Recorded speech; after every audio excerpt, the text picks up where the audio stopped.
Only your fusion radio, top 40s, dance, Latin, country, pop, rock and roll, all in one station, mixing genres and generations. You're listening to KNLY New Waverly, Texas, 91.1 FM, The Boss. It's time to change. If you like country, we play it. If you like pop, we play it. If you like Latin music, we play it. If you like rock and roll,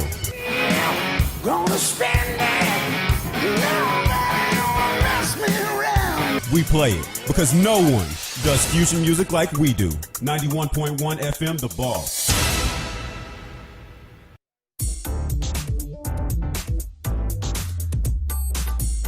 Programs presented are submitted by members of our community and are a proud sponsor of KNLY 91.1 FM. The views expressed do not necessarily reflect those of KNLY 91.1 FM, The Boss, and affiliates.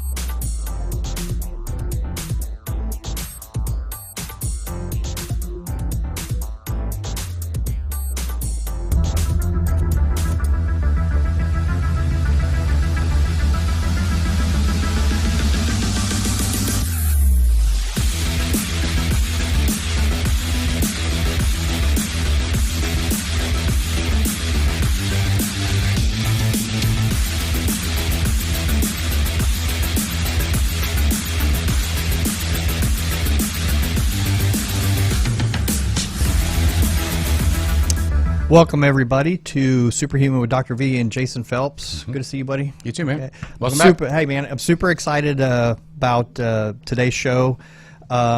Really looking forward to getting some info. So today we have Danny Vega on the show. Danny Vega runs the Fat Fuel Family, and it's a podcast and blog, and he's out of Tampa.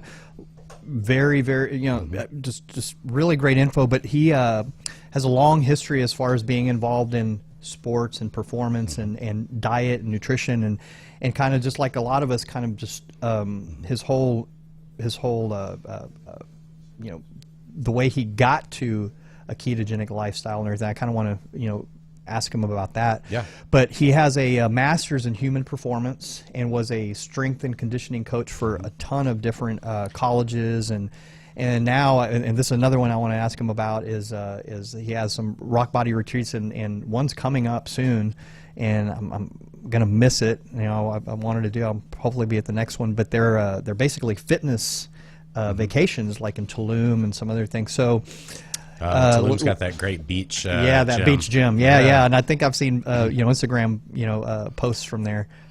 From I think their last retreat. So I want to welcome him on the show. So Danny, do we have you there? Can you hear us? Is he there? All right, we'll get him on.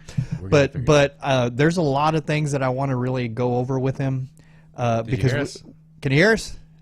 Yes, sir. Hey, there you are. I saw him look up. Hey, what the heck, man? What's up, man? What's up, guys? What you doing? Danny. Welcome, man. So hey. Super happy to have you on the show. This is actually the first time we've ever met, or ever seen each other in person or even talked. So a couple of months ago, I was on a podcast called the Circle of Dads podcast, and we talked specifically about testosterone. And it wasn't, I was kind of searching through those, and I listened to one that was a little bit before me, and it was with Danny, and it just really, everything that he talked about, everything that they talked about, everything, it was kind of, I was like, man, we got to have this guy on the show. And then I started looking at his thing. So a lot of our beliefs, a lot of the what we use and train, and it seemed to resonate, and even down to a family. One of the things that really I liked about Danny was just how he talked about his family and his kids and his whole approach to people. And so one of the things I want to ask you about, I saw on your website, where is your son's middle name really Kal-El? Yeah, so that I have a Superman tattoo, and it's one of those. I was like, for real, he's got his Kal-El. Yeah. So I started getting involved with like Superman and all that. I was my uncle owned an old antique shop and this and that, and they would let me go in there and look around and play. And one day I was just looking around and I found a stack of old Superman comics. And so from then I started collecting them and getting involved and all that. So all growing up I was always a huge Superman fan, and you know, one of those crazy college things. I got a college, tattoo of Superman and blah blah. Anyway, so I was like, I always oh, told no people way. when I saw the Superman tattoo, I said, you have to earn it. You have you have to take a bullet in the chest first, and then then you're qualified. So welcome, Danny. I want to get you, talking and learn more about you and have everybody, really, forward a lot of people to your website and kind of what y'all talk about. So tell me a little bit, about your family, about your background, because how was it that you came from probably the bodybuilding diet and things like that to the ketogenic lifestyle or what you're doing now?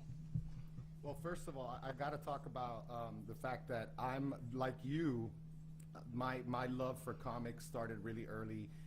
My grandmother used to live in Hialeah, this little very, very Cuban town in Miami, and there was this old comic book store where we would get 25-cent comics, and I just discovered DC Comics. Like, I know Marvel was big in the late 80s and early 90s when I was growing up, but that's what got me obsessed with Superman. So my wife is a saint for letting me name my son's middle name as well.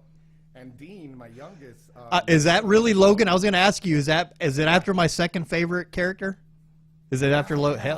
Yeah. Crazy. They both live up to their middle names, because Desmond is an angel. He's like the last Boy Scout, like Superman. And Dean, he's got Wolverine's, attitude. He's got his aggressiveness and his healing powers, because Dean was hit and run over by a truck. Oh, wow. Joking.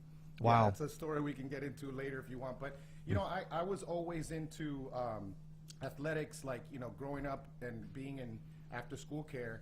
I was that kid I had this huge bodybuilder coach who was always reading bodybuilding magazines and sorry about that. Oh, it's fine. Coming in. Oh, it's okay.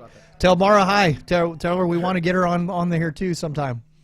Oh, I'll tell her. She came in here like a bat out of hell. She came right back out. But yeah, like I was with him, just reading bodybuilding magazines and doing pull-ups with him while everybody else was playing hide and go seek. So I was always into that stuff. I started playing football at 9 years old, and I had really bad anger issues. I had to go through anger management in middle school. Got kicked out of my middle school for doing something very stupid and very violent.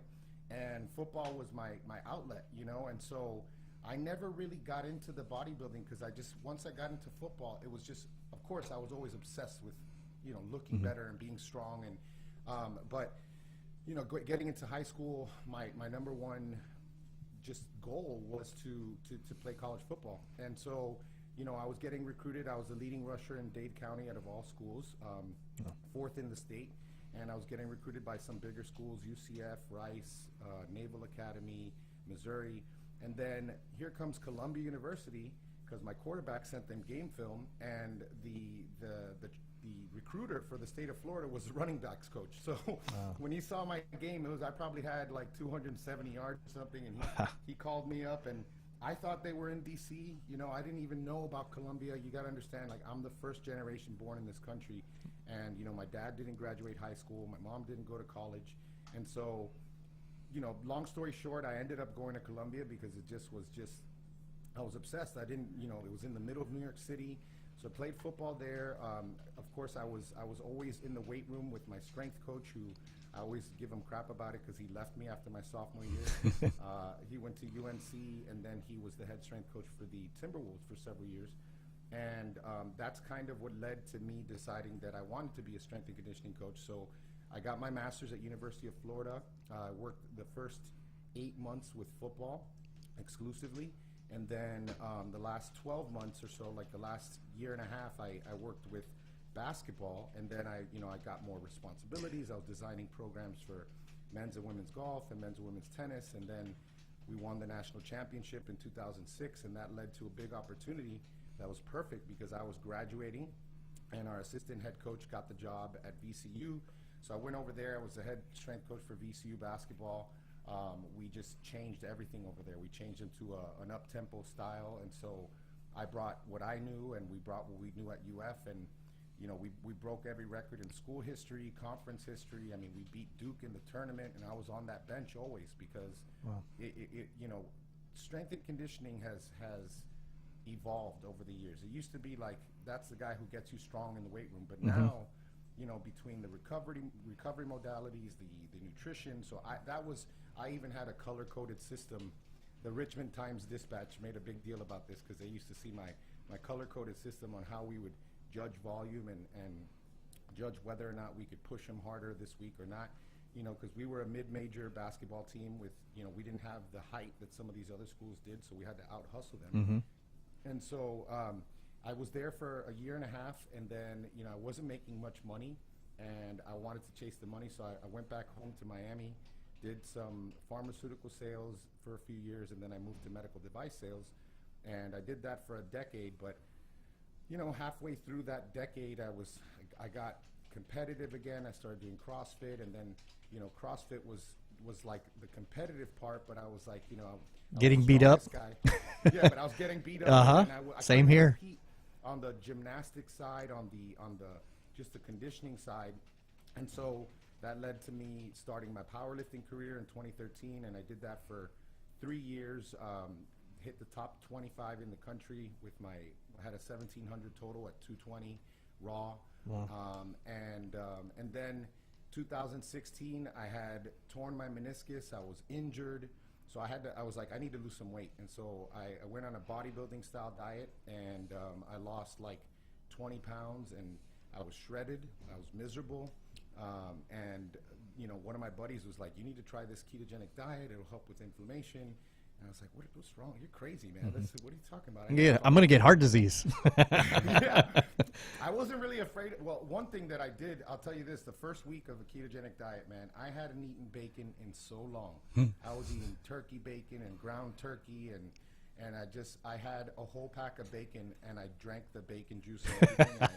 I swear, like, I couldn't eat bacon for like a month after that. It was just so bad. But yeah, man, what I noticed was that even though I was lighter from having lost the weight, my inflammation still hadn't gone down. Like, when we moved to Tampa, we lived in a 2-story house, and I mean, I had to walk down those stairs every day, and it was crazy because I felt like it took me an hour to get just being able to move. Like, I was 35 maybe, but my body was the body of like a 50-year-old.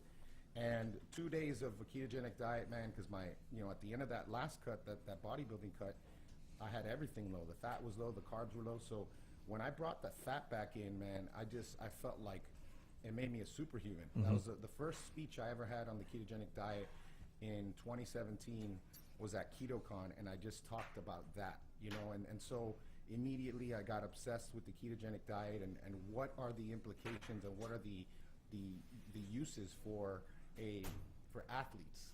And so anyways, sorry, we got a lot of distractions in this office right now. It's fine. You're good. Hey, it's fine.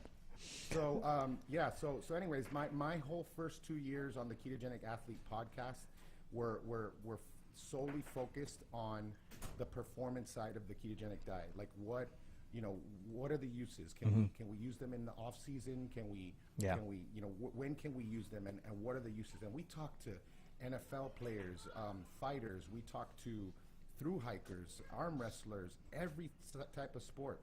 And I'm not saying that the ketogenic diet is optimal for all of those sports, but I can tell you, especially if you're a veteran, there's definitely times throughout the year where it's very, very useful. And of course, anybody who has this health transformation that goes way beyond like a body transformation, because I've always had muscle, I've always been lean, you start to think about, okay, wait a second, what are my kids eating? And so, that's where Fat Fueled Family started. In 2017, I basically decided that I was going to quit my job and leave, $250,000 a year on the table. And so we saved for a year.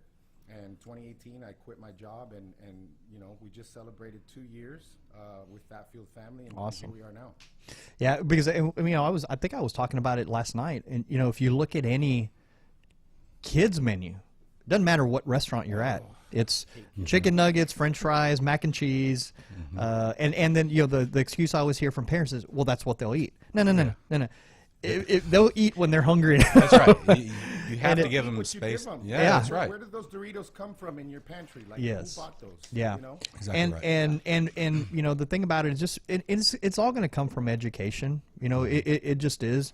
But one of the reasons, again, I wanted to have you on, and as I was talking to Jason, so I like we talked about, I have a sports performance, sports recovery, and functional medicine type, precision medicine type practice, and then Jason and I work together. Jason here him and his wife are kind of the go-to people here in the Woodlands for training, for diet, nutrition, for pretty much everything. So we kind of share in clients and patients, and I look at their internals and their hormonal fitness and balance, and Jason and them take care of the other part. We apply it in the field. Yeah. How do we make the adjustments to optimize all those? And those numbers? and for like you, one of the reasons I wanted to have you on is just because you blow up the model that we can't build muscle, we can't perform well or on a ketogenic diet, because it's very well established. If you look at Volek, the very first book that I read a long time ago was the Art and Science of Low Carb Performance, and that was One of my favorite it blew up the book. It blew up if you read that, but it was really, I like that they said they didn't take a game changers approach where they said everybody should be on this. Right. In fact, they say we're not saying that everybody should. We're saying that this is a viable option. But even in the book, it's talked about, they did the FASTER study, it was on the fat adapted substrate in elite runners, and it was on mostly triathletes and things like that. So we know it's a no-brainer for endurance, for ultras and stuff like that. But now, we're starting to find it for glycolytic type work, CrossFit and things like that. Now there may be some other approaches and things we use. And again, we're not saying that it's for everybody, and especially if I do their genetic testing. When I do their genetic testing, there are certain SNPs or certain things that kind of makes us change how we approach maybe ketogenic. It doesn't mean they can't do ketogenic diet. It just means we maybe need to change the way we approach it or how much we do with them. But it's an option. Would you agree with that? How has your thought on nutrition changed? Because that's one thing I was going to ask you is, how has your approach to nutrition, or was that even taught, with your human performance originally, with your degree? Where did nutrition stand at that point, or was it just strictly strength training when you got your master's? Well, we didn't do a lot of nutrition, but as an athlete and then working with the athletes, and then part of what I did at VCU, besides being the dean of discipline, so anybody who missed study hall, I had to run them. I remember I had a trip planned to go back to Colombia for homecoming. I had my bags packed. I get a call on Thursday night from the coach, and he's like, so and so missed his study hall. I need you to run him tomorrow morning. And there goes that trip, right? Yeah. And I had to plan all the meals on the road, and that was a disaster because one of the guys on our team, I love the guy. He's a heck of an athlete. He played in the NBA. I'm not sure if he's still in the NBA, but all he ate was chicken tenders and fries, And I will tell you this, I'll say that for athletes or not just athletes who are semi-untrained, but people who are just trying to get healthier, they're going to have those beginner gains, number one. They're going to just see all types of benefits from eating the right way and training the right way, and if it's a ketogenic diet, they're going to see that. Now, when you get into someone who's more trained, then there's something there. I don't know what it is, because I can tell you, in all the times that I've brought carbs back in, I feel stronger. I feel top end strength goes up, and there's nothing in the literature that I can see. Even if we look at from a muscle building standpoint, I think most of what we see is in cultures, and in the cultures we'll see that protein plus carbs is very it causes hypertrophy. It causes those it promotes muscle growth, right? Versus carbs alone don't do anything. And then we know that in human studies, I don't even think there's a human study that ever compared protein and carbs versus just protein. But like I said, we know that anecdotally there is something there. That's why a lot of these athletes that are metabolically healthy do really well with things like Renaissance periodization, where they keep the fat lower and the carbs higher. I will say that the way my philosophy has changed is that at the bare minimum, a low carb approach is going to be the best of all worlds. It's gonna balance the benefits that you would get from having possibly the ability to dual fuel with like carbs and fat and ketones all together. Because I can tell you, you mentioned the faster study, and I can just tell you from my personal experience that I can eat 300 carbs and I can wake up the next day in ketosis, and that I'm there too, and that takes time. It takes time, but I think like with anything, people don't give it the time. And even if you look at the ketogenic studies, they're done at 6 weeks or 4 weeks or something. Not even the time to be fat adapted, but long term, if you look at that faster study, was a year. It was a year, and so at the end of the year, they showed where the glycogen repletion was the exact same in the low carb group and the high carb group. So it doesn't matter, the whole notion that, hey, you got to carb load and you got to do it. That was one of the takeaways from that, is that, no, I mean, your body does really well with protein. Now, that's what I see with you, man. I salivate every time I'm following your Instagram, and it's like, oh, what's he eating tonight? Those steaks or whatever you're cooking, man. Like, so it's almost more of a carnivore-ish type, approach, yours. But so how did it, I know you kind of started in on, you started the ketogenic diet, a buddy approached you. Now, I kind of, just to build on what you said, I also believe that, okay? I believe that while not everybody needs to be on a strict keto, because we got to talk about, because everybody thinks the ketogenic diet is a one size fits all. And if you look at an actual classical ketogenic, that's a 98 and 2. That's not what we're talking about. Right. That's for epilepsy. Okay, that's the old. There's a lot of different nuances, just like with anything, that we have to do. But I do believe that the majority of people do much better on some spectrum of a ketogenic like diet. Because here's the thing: is one of the easiest things to address is that fat's been demonized for so long that we're so afraid to eat. I still have people that are doing like, or will accept or initiate low carb, but they're still so afraid to do any kind of fats. And again, then you get into the nuances of what is a carb and what is this and what is it, because a carb is not a carb, and that most of the stuff that we're exposed to now is all sugar and refined and it's just crap. So that it's just so many nuances. So with you, what type of specific like ketogenic diet do you approach, and timing? Do you do any type of like time restricted eating with it? Do you do like, what is your specific, like, take me through a typical day with you, like with you?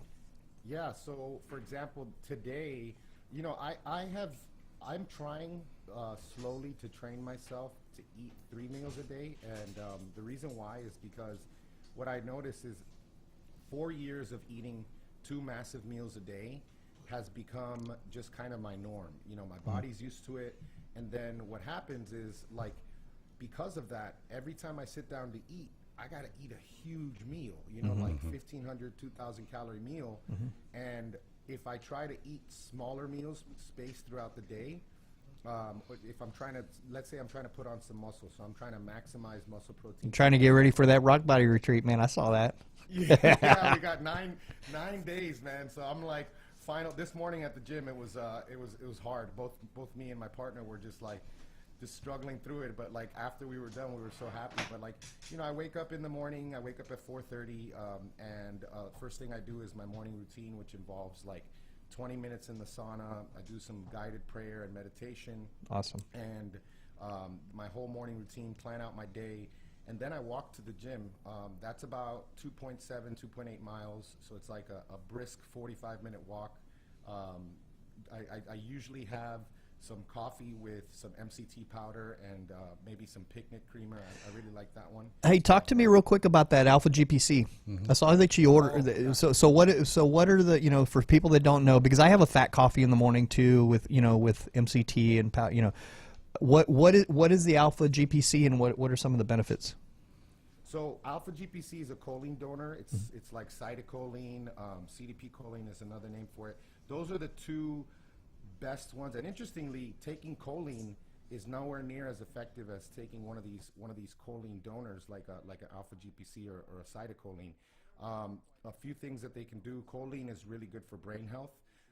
It's just leads to quicker response time, things like that. It also helps with bile flow. So if you are trying to make sure you maintain healthy bile flow as a person eating a high fat diet, eating those egg yolks, taking the alpha GPC. If you're someone like me who right now is chewing on some nicotine gum and who has some caffeine in the morning, that's going to drain your choline. So you want to take choline. So I'll take like a gram of choline in the morning, and then I'll take another gram sometime during the day. But the alpha GPC powder. I actually went looking for some yesterday and I couldn't, so I'm gonna have to order some because I saw it on the thing and I was gonna ask you, it's some of those things like about, we hear about it and it's like, man, I just forgot it, and I was like, oh hell, Danny's doing it. I'm gonna add it to my coffee in the morning. Yeah, man, it's choline is one. Alpha GPC is one of them. Lion's mane. I have a whole list of compounds and things that we picked some wild lion's mane this weekend. It was pretty cool, man. And dude, it was amazing. Hey, I'll tell you about it. I'll tell you how to.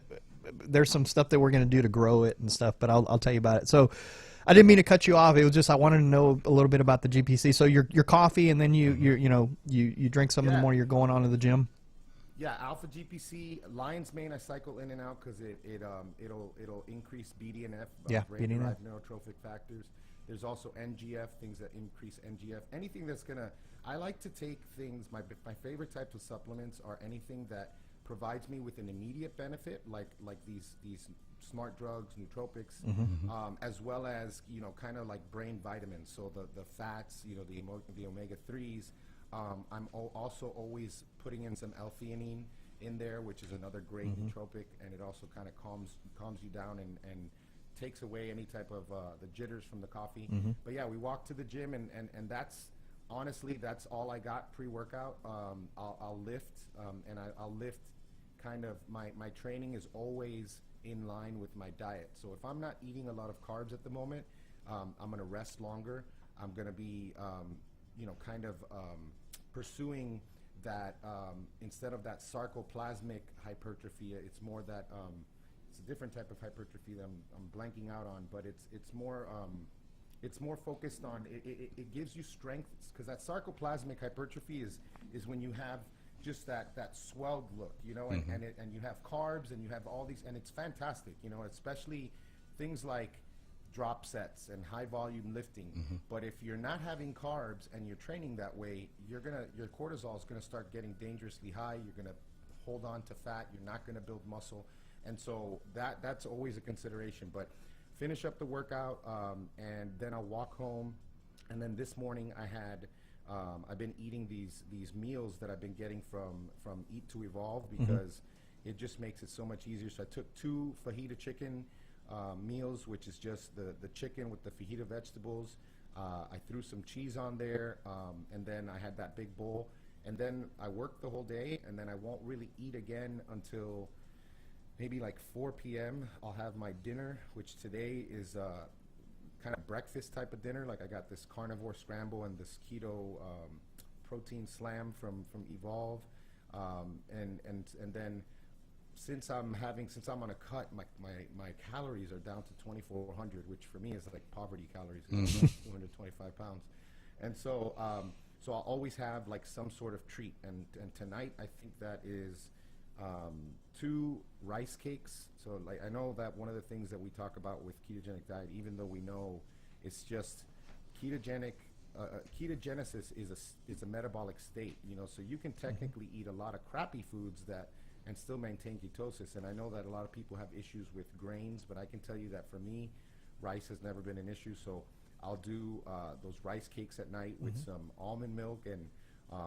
my carbs generally now are anywhere from like 20 to 30 tops, and like you said, I've had a very carnivore approach since August of 2017. I've had periods where I'm very strict carnivore.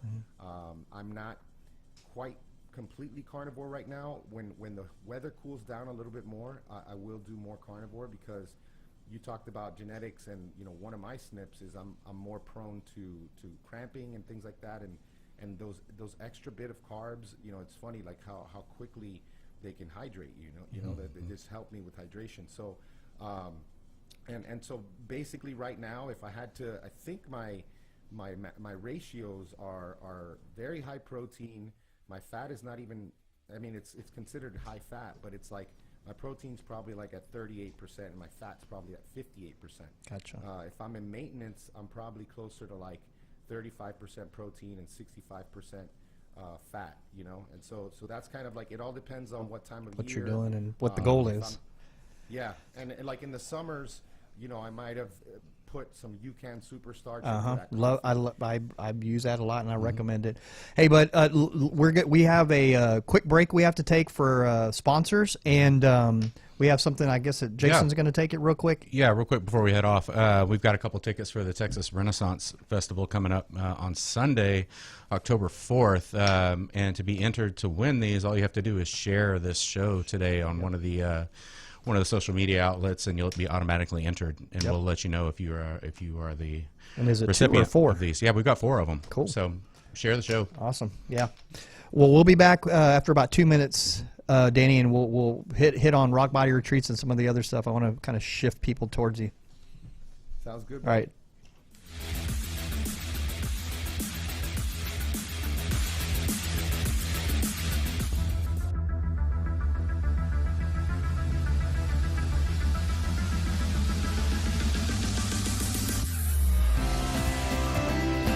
Hi, I'm Bruce Tuff of the Tuff Law Firm. We are located in the greater Woodlands area. If you need any smart, tough lawyers, call us, 281-681-0808.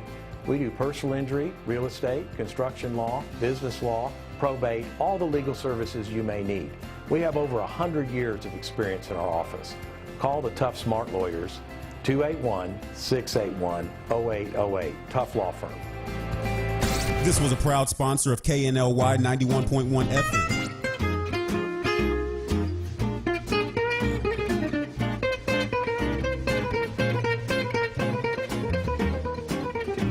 Hi everyone, this is Chef Laurent. I'm the owner of Taste of Paris, a catering company for seniors. If you want to know more about those services, give us a call at 832-415-7374 or visit our webpage at laurentvalsculinary.com. Thank you. This was a proud sponsor of KNLY 91.1 FM. Hi, I'm Isaac White, owner of the Isaac White Agency, a full-service property and casualty insurance agency located in Texas. Whether you need us to help you with your auto or your home insurance, your boat or your RV, we've got you covered. And our goal is to make sure you feel good about your insurance. Call us at 936-448-4000. This was a proud sponsor of KNLY 91.1 FM.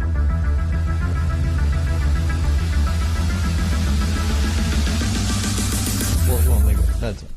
And we're back. So we're talking with our guest today, Danny Vega from Fat Fuel Family and Rockbody Retreats. I kind of wanted to learn a little bit more about the Rockbody Retreats because that'll be really, really cool. This will be something that I can see me and my wife and Jason and his wife like going to. So how did that all come about, and what's that all about with the Rockbody? I got goosebumps when you were talking about it, just because it's been such a surreal experience. This year I had 2 focuses. One was the Keto Muscle Intelligence program that myself and one of my best friends and business partners, Ben Pekulski, have been promoting, and one more thing. And I was like, nothing else. And then here come our friends with this idea and just kind of turned my whole world upside down. They were part of this travel club, and they had 8 years of just all this travel. And the Brittany, she's a pro bodybuilder, and her husband Travis has had an awesome transformation of his own, and he beat cancer. And so they were traveling all around, and they had moved out of Tampa, and they were just on driving around in this beautiful motor coach. And we were like, how the heck are you doing that? And they said, well, we got an idea, let's talk about it. So we talked about it, and they basically thought, why can't we create like a fitness themed travel retreat? At the time there was only one company doing it that we saw, and the prices were very expensive, but people didn't seem to mind. You know, anywhere from $1,500 to $8,000, and we knew that we could beat that with the ecosystem that we had with that business already. And so fast forward 8 months later, our first Rockbody retreat is in 9 days. You know, at the Hard Rock Riviera Maya, and it's basically combined. That's a beautiful hotel. Mm-hmm. Oh man, I cannot wait. Oh, I love how you got the website there. That's awesome. Yeah, so like, you know, these Rockbody retreats, we plan on doing them every quarter, and the whole thing is like, a lot of us are fitness minded, but we love to travel, and that's a big part of what my family does. It's a big part of what we do with my children. We're obsessed with this family called the Bucket List family, and we stole this idea from them, which is like, we want to travel the world with 3 things in mind. You want to immerse yourself in the different cultures. You want to always pursue adventure, so always get out of your comfort zone. So make my kids, you know, swim with whales and, you know, do zip lines in some of these, you know, places where they don't have the rules that we have here in the United States. And service, you know, a challenge, ability to serve in different countries, because nowadays, you know, kids just got it so easy between just the convenience of their lives and the fact that, you know, I tell my kids all the time, I'm like, do you understand that if I was your age and I was playing with you, you would be my rich friend, you know?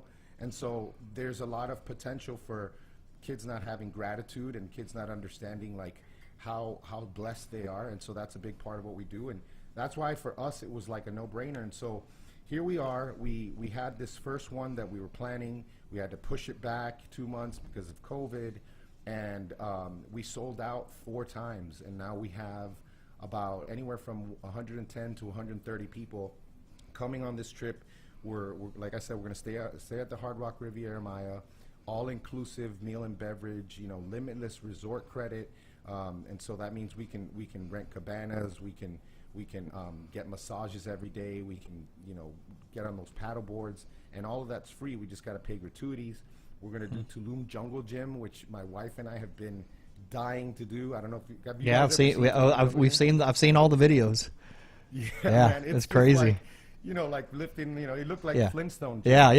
And we're going to do a Ninja Warrior course. We're going to have all types of contests with prizes. And then because of the fact that there's really 2 sides to this. There's the side of, hey, I want to just go on a fitness themed retreat. You can be a guest and come with us. And then there's the side of, you want to join us and you want to join the team.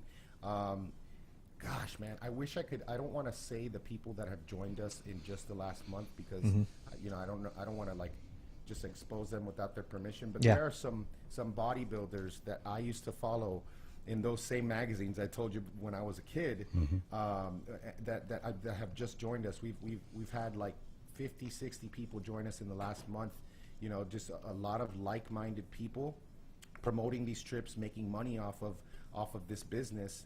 And it's the beginning of something that I think is really unique, and as well as just the experience, the uniqueness of the experience is the fact that, you know, no one can beat us with the prices. And so now that's why it just makes it so much more simple for people to join us on these things, whether they're trying to build a business with us or whether they just want to join us, you know? Yeah, I mean, you know, where I'm happiest, and I've noticed, is traveling with my family. And so what we used to do is every year an adult trip, or you know, a couple adult trips, and then a kids trip, you know, where we'd take all the family.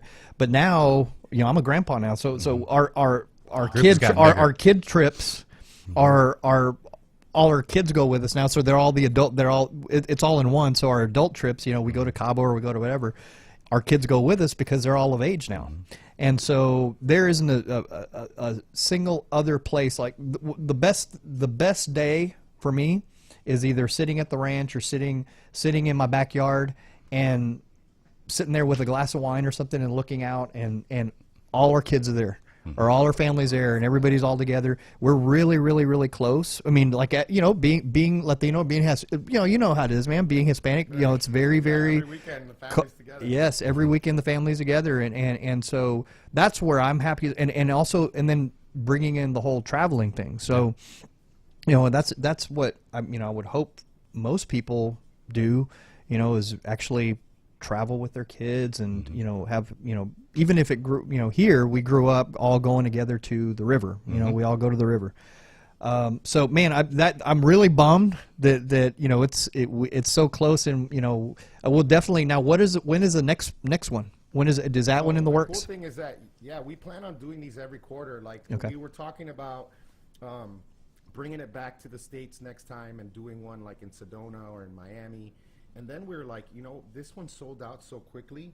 And we realized, like, you know, if you fly into Cancun, you're not only close to Tulum, you're also close to Playa del Carmen. Yep. And since we have this network of you know, 4 diamond resorts, 5-star resorts like Hard Rock, all these places, we know that especially because we have Michael Hearn's videographer is going to come with us, and he's going to be, you know, shooting a lot of you know, footage with that. And so we know that based on the way this one sold out and what we're going to see from that promotion, that we're probably going to have to do the next one in probably Playa del Carmen. So every quarter, so the next one will probably be end of January, early February. Cool. So where do you guys live again? We're in Conroe, the Woodlands area, just north of Houston. We're actually headed to Isla, on Isla Mujeres. Yeah, we can get to Cancun in 2 hours. Yeah. Yeah, Get and out.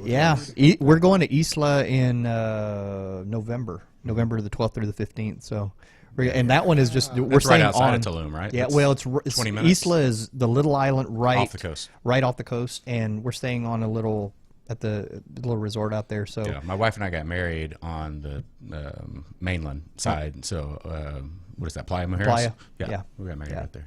well, yeah, looking forward to it, man, for sure. Now, as far as now, are your kids going when you go? Oh yeah, man. Okay. The craziest, I mean, the craziest thing, I mean, you guys will appreciate this as parents. These trips, you know, all of the places where we're going to go, because we want them to be family friendly, we want people to, whether they bring, you know, just their significant other or they want to bring their whole family, we're always going to choose places that that have like kids clubs. Okay. Kids clubs for married couples are just the most amazing thing ever. You know, like it's just, Yep. you know, like the kids they're happy to leave us alone. We're happy for them to leave us and get some quality time together. So we'll always have that. You know, my kids on this trip, it was $60 per child. Wow. And you know, it was $2,400 for my whole family with flights to go on this trip, which, I mean, you just think about that. Like, it's literally probably a third of the price that it would have been. And so the kids will always come with us, you know, because my family's 4 hours away. We generally like to be with our kids no matter what, unless it's like an anniversary trip or like, you know, a weekend getaway with the wife. So the kids will always be with us. We won't really plan activities for the kids, 'cause that's what the resort is for. So all the activities are going to be for the adults, and the kids can go have fun with each other, you know, in the kids clubs. Awesome. Well, we're up to one more break. We have one more break from our commercial sponsors, and we'll cut away for about 2 minutes. We'll be right back.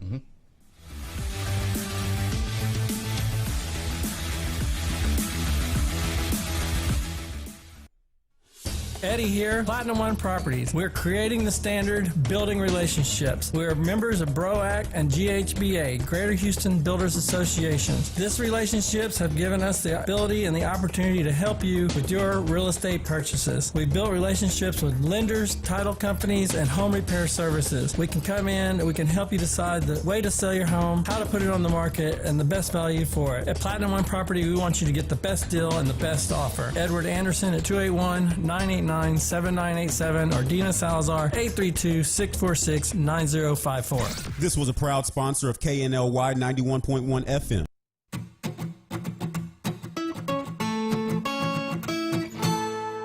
Hey, Texas, are you planning to vote in the midterm elections? Great! First, you need to get registered. If you're a first-time voter in Texas or you've moved since the last election, you'll need to fill out a registration form. Once your registration form is accepted, your county will mail you a voter certificate. You don't need the certificate to vote, but the Texas Secretary of State's office recommends that you bring it with you anyway. Now for the fun part. You get to vote! All polling locations are open from 7 a.m. to 7 p.m. You'll need to bring a photo ID. Acceptable IDs include a driver's license, passport, election identification certificate, personal identification card, military ID, citizenship certificate, or Texas handgun license. If you don't don't have one of those, you can sign a statement saying you don't have the required ID and use another proof of address instead, like your voter registration certificate, birth certificate, or a utility bill, paycheck, or bank statement with your name and address on it. You can also go to the link in the description and find your sample ballot so that you can see everything that you're able to vote for. You don't have to vote for everything on the ballot for your vote to count, but those local elections are pretty important, so this gives you a chance to research your candidates and ballot measures ahead of time. You can even print one, fill it out, and take it to the polls with you to make sure you remember how you wanted to vote. One last thing. If you're going to vote, open up your notes app or grab a piece of paper and make a plan.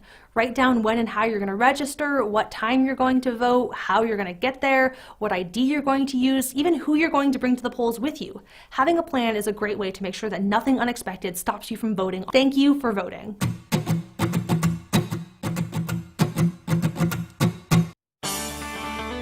This is E.L. Crane of Real Estate U here each and every Saturday, 11 a.m. to 1 p.m. on 91.1 FM The Boss. Remember, that's Real Estate U. Insightful, informative, and a little humor tossed in. Real Estate U, listening live, 11 a.m. to 1 p.m. each and every Saturday, 91.1 The Boss.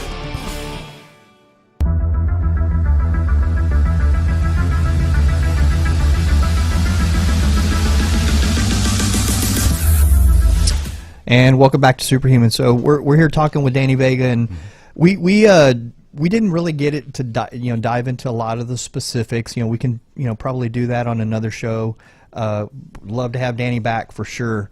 But I just kind of wanted to introduce him and introduce listeners and people to the Rockbody retreats to push people that way, and also the Fat Fuel family and the podcast. And now it's a podcast, right, Danny, that y'all have? Yeah, we thankfully, I'm so grateful. Last year, 2019, we won Best Keto Podcast at the Metabolic Health Summit over there in Long Beach.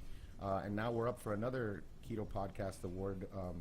That's the podcast. Our 5 pillars are nutrition, fitness, parenting, education, and mindset. And so you can expect to hear all about the ketogenic diet and doing it with the family. But you can also, learn about how we approach, because everything that we do is part of the platform is kind of showing people how we incorporate all these different aspects that maybe some people think are not related, but we really do think they're related. And so if you're interested, you can look at the website. It's fatfueled.family. That always throws people off. I wish we could have gotten fatfueledfamily.com. And yeah, man, I'd love to be back. But this last episode that just aired, probably gonna ruffle some feathers because we had Suzanne on. Yeah. Do you guys follow her? No, actually, I was looking at your podcast earlier today, and I saw she was your guest. That's awesome. Yeah, she is. Like, it's interesting to see, a woman who is kind of going after feminism, but it's with the idea that a lot of these feminist ideas have made women miserable. Yeah. And that's kind of what she talks about. And so you get into some of the relationship stuff with which my wife and I are really we kind of passionate about that as well, because there's another area of life where families, couples, they don't try anymore. Like, everybody's still so self-centered. They don't sacrifice, they don't push through the hard times. It's just like, what have you done for me lately, and if not, let me go find a new husband. It's just so the nuclear family has been under attack for a long especially here over time. this last year, long time. And I'm sure she touches on. I haven't listened to it yet, but I'm sure I will. And I'm all for women that stand up to the new convention of the nuclear family not being important. So I know my wife is a great advocate for that. Good. Michaela Peterson talked about. She's like, I had my kids early, and there's nothing wrong with having your kids young. I think a lot of women, one of the things Suzanne talks about is, like, a lot of women, they focus on their career so much, and then they realize, holy crap, I got this biological clock, and now I got to find a husband, and maybe they make hasty decisions. So it's just another way of looking at it. I try to stay away from it too much. I let my wife and Suzanne talk more, because you're a man, and talking about woman stuff. But there's so many different. You know what though? That's how we can be supportive though. Is by lifting them up and putting their message out in front of people. And it's not that we have to give the message. Just say there's somebody out here that's really speaking intelligently about this and in a way that I connect with, and give it a shot and just listen. I just recently saw you had done something with Jamie. Dr. Jamie Seaman. So her and I we run in the same circles, and so that's another thing I saw. It's like, hey, how did they even? I didn't even know. And so what did y'all do together? You want to talk about that a little bit and how that turned out? Jamie is one of the most amazing human beings. She's cool. She's a great friend. I coached her husband. I was getting him ready for a bodybuilding competition that ended up, getting canceled, but they still did a photo shoot. And so a few weeks ago, we were both wearing these the CGMs monitors. Yeah, I'm trying to get them. I've been talking to Abbott. I've been talking to a whole bunch of people. What I want to do is almost every patient that comes in to stick a CGM on them, because this is the best tracker I can use to show them, look what this food does here, or look what this does, or this one's okay, this one's not. But it's literally the best tracker, and I've been looking for a really good one to just stick on them. And now, unless I write them a script and unless they're diabetic, their insurance ain't gonna pay for it. So now I'm really looking at it go through like GoodRx, and I think it's like $100 for 2 sensors. That's not bad. Yeah. And so what I want to do is stick one on them, and then they can come in after the 2 weeks and do it. But yeah, I kind of saw that. So what did y'all see with the CGM? Very interesting. Jamie, before she was ketogenic and more carnivore than anything, but she was pre-diabetic, and so it was interesting to see some of like for example, honey.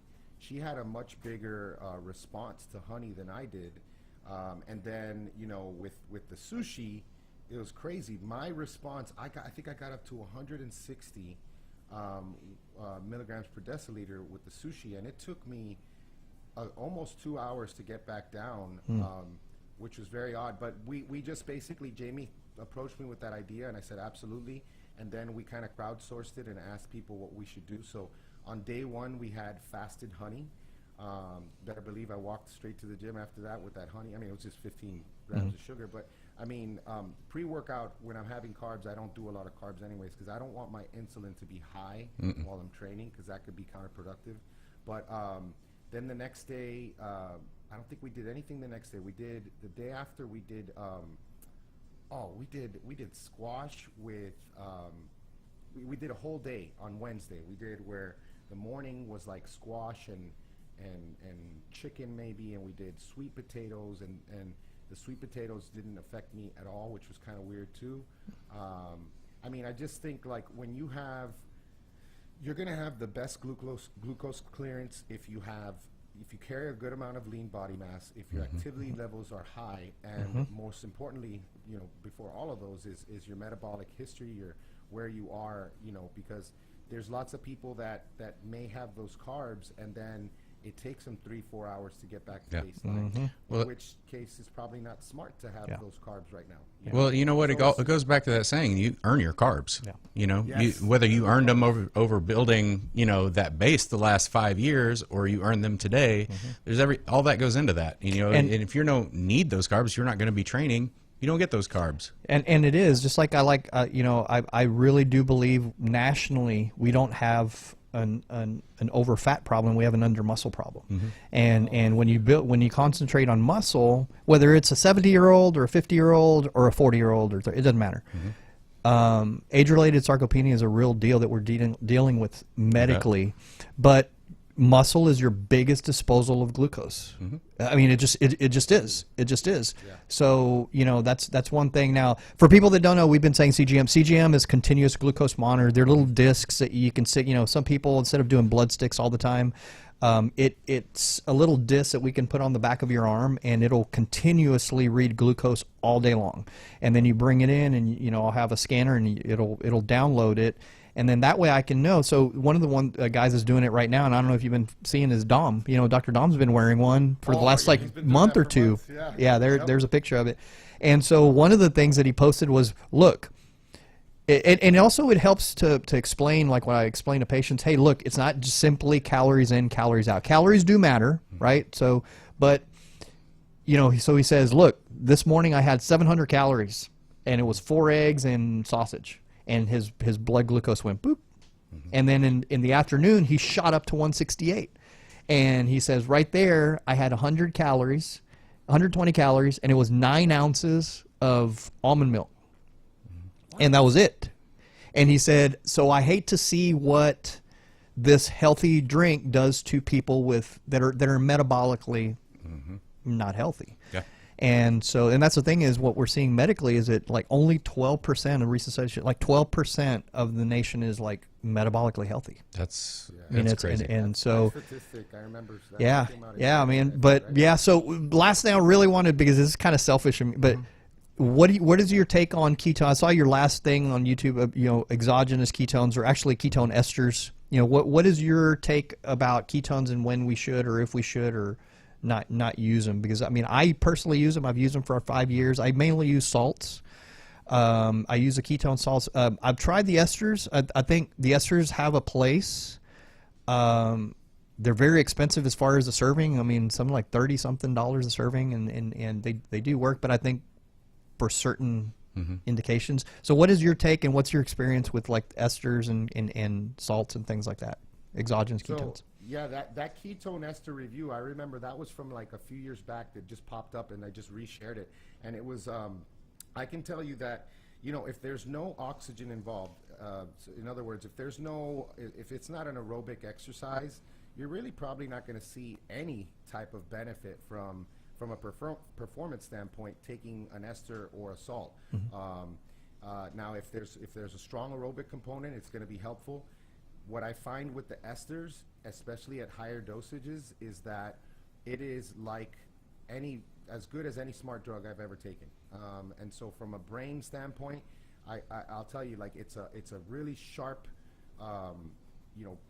quick onset of like just yeah. And then there's a sharp drop off too, where you feel dumb. Like I remember like when hours later.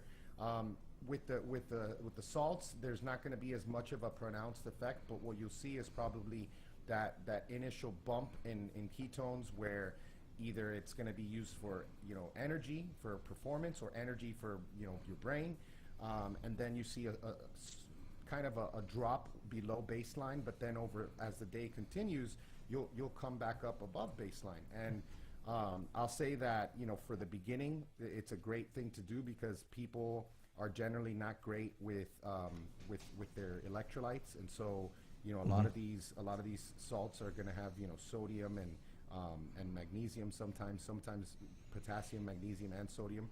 I don't know if it's potassium, because I don't think you'll ever be able to get. We use them a lot with. So we have a guy. We use them. They work very well at altitude and at depth. Like we have guys that compete. A very good friend of mine that competes with free diving. And he'll say, they basically, when he takes it and he's in, like he can breathe easier, he can dive deeper. Because the whole it basically takes less to burn ketones than it does to burn glucose, and so we see it very good at altitude. And then also like my cyclist, just like you were saying, endurance athletes, like they'll see some pronounced benefits from it. But again, in the context of in the context of a healthy diet and training, and this is not like your sedentary person is just going to come up there. There's we have talked specifically about a few different diets today, but they all have one thing in common, and that's that they need to be individual to the person and the person's goals and their needs, and even their genetics. Yeah. So exactly. one of the things I'm big about, and I'm sure you are too, Danny, is nutrigenomics, and kind of where we're going with that. Know if they have an FTO gene or APO34 gene, or it's super important. You bet. But mainstream medicine hardly ever knows about it. If they go, it's like, that doesn't matter. I have oncologists here at MD Anderson, the Mecca, telling patients diet doesn't matter. The diet doesn't matter, and I'm like, oh my God. They're giving them like these high sugar shakes to keep the weight on. Yes. They're going through chemo. Yeah. And you're just like, oh. What are you doing? Yeah, that's what I do. I went, oh my God. I just like put my hand to it. So I'm glad, and that's why I like reaching out to people like yourself, and I'm sure we're going to be talking a lot more. Yeah. I'd love to come back. Yeah, absolutely, man. Shoot. How about this? How about our next one is at one of the rock retreats? Rockbody, yeah, man. And we'll just record on site. Yeah. Oh man, that'd be awesome. That would be great. Yeah, but man, I have really enjoyed having you on. We're up to our, we're at the end of the. It's like literally. Let's let Danny talk about where everybody can find him. Where can they find you? Yeah, so online, as you guys saw, that fatfuel.family on Instagram is probably where I'm most active. That's dannyvega.ms.